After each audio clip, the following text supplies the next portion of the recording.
Երբ որ դուք հասարակությանը պառակտում եք, բաժանում եք սևերի եւ սպիտակների,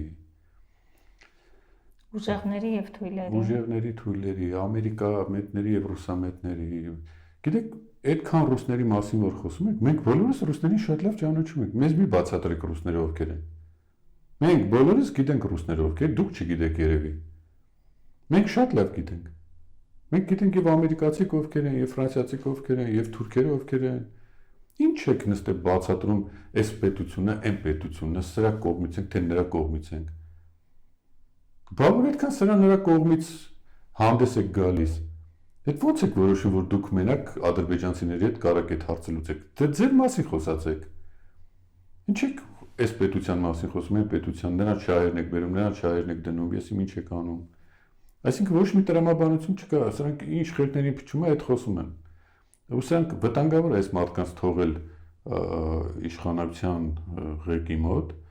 եւ վտանգավոր առավել եւս այն մարդկանց բերել իշխանության, որոնք սրանցից ավելի վատն են լինելու։ Հետևաբար ժողովուրդը լուրջ պիտի մտածի, շատ լուրջ պիտի մտածի, որովհետեւ չնայած նրա, որ ինքը ազատ ընտրության իրավունք չունի, չի կարող ազատ ընտրություն անի։ Բայց ինչ որ ձևով այդ հարցը պետք է լուծվի։ Ոնց պետք է լուծվի այդ հարցը։ Մենք դրա ձևը գիտենք։ Մենք դրա ձևը գիտենք ու այդ ձևը ամենաճիշտ ձևն է, որպեսզի ընդդիմության բոլոր ուժերը, բոլոր այդ 1%, 2%, 3% այդ ձայները միտեղ լինի եւ բերի առավելություն։